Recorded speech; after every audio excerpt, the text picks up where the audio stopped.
Hi again, Doug here from X-Frames FPV, and today we've got a build-out video for you. Now, this is a little bit different because this frame came as a ready-to-fly. This was a Diatone GT2, and you've obviously seen many reviews on this frame or on this ready-to-fly. Probably one of the best, if not the best, ready-to-fly out there. But this one went for a little bit of a swim, and so what we're doing to this is actually going to totally redo all the electronics. Now, even though it was completely submerged in water, a lot of the electronics still are working now. I was able to get the motors to spin up, could not connect the flight controller to the GUI. VTX did not work, but some of the other stuff worked. Receiver worked fine. But because this stuff has been submerged, and what happens is it may work right away, but as time goes by and the parts that got wet, they have no kind of protection from corrosion, and so they'll get corroded, and then that's when you'll start having failure. So if something's gotten wet, and the motors, they do fine for the most part, but if something has gotten wet and electronics have been submerged or something like that, it's really not a very good idea to keep that flying, because you're just asking for a crash later on down the road, because they may work right now, but as corrosion kind of takes over, then that's when we have a problem. So what we're going to do here is we're going to totally go through this thing and totally rebuild it, and I'm excited to do that. So let's get right to it. Obviously, we've got the GT2 frame. This is a really nice frame. It's completely coated in a lacquer-like finish, and pretty durable. Layers are really nice and tight, so I think this should be a really well-deserving frame to put some of these really good components in it. So let's go to the components right away.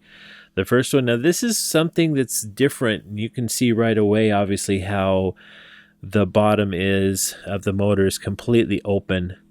And this is from RMRC and T-Motor, a collaboration between the two. This is the Rifle 2206 2300 kV motor.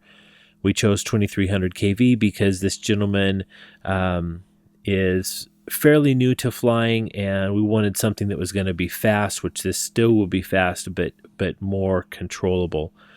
And this is a really great design.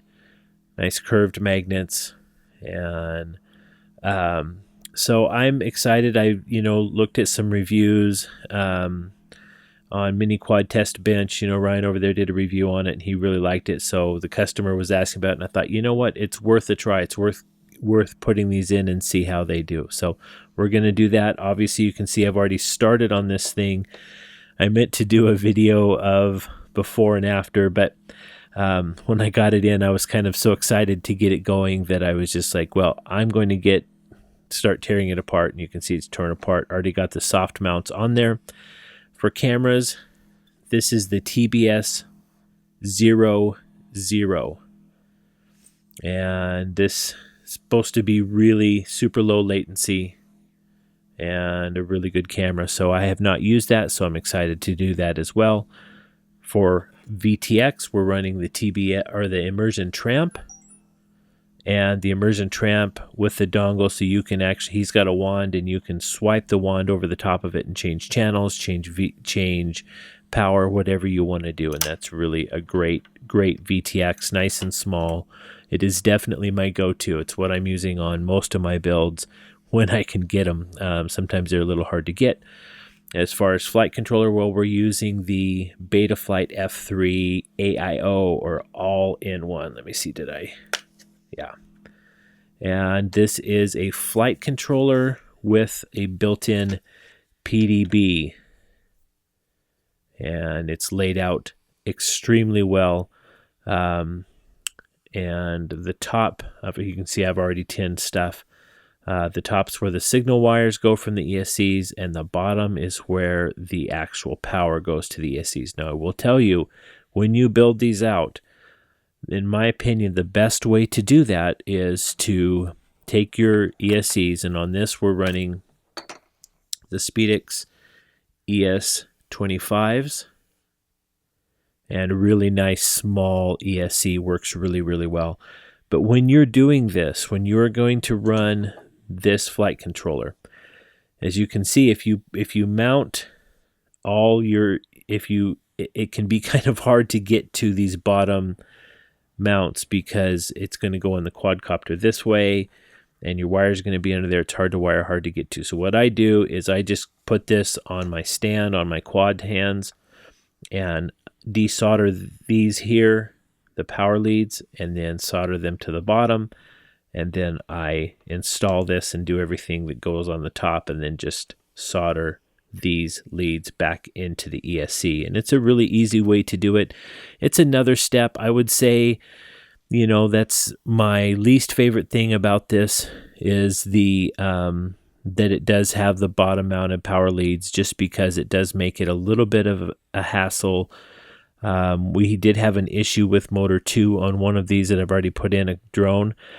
And so getting it out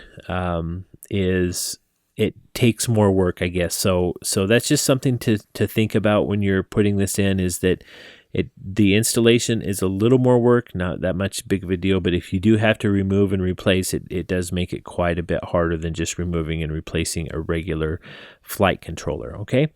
But I really like this, really a lot of good coppers in this thing. It's nice and heavy. You'll know right away that there's a lot of copper in this when you start soldering to the ground, because you're going to have to crank your iron up, because ground flows through all the points on here that are ground. They're all common, and so there's a lot of copper in there, and so you'll notice that right away, and that's a good thing. We're going to run LEDs. This customer wants LEDs on the complete build, so we're going to be actually running 4 on the arms and actually 1 in the rear. Standard receiver here from Spektrum, and this is their FPV Racing SPM. I think it's 4648. Let me make sure that that's right. Yeah, SPM 4648. And then we already went through the ESC. So really nice components on this one. Should go together really well. Being that, you know, everything's really tight, it's got a kind of an angled canopy on here, and so we're going to be able to really get everything mounted really low with this flight controller. So that's it. That's the GT2 rebuild, as it would be. And guys, I hope you're getting something out of these videos, and I appreciate everything that you do for me. And by that, I mean just the comments that you leave in the comment section, and just watching my videos. And I make them because I love this hobby and I want other people to get information that they would need. So hope you guys have a great day. Check out my website, xframesfpv.com, and I hope you get some time to fly.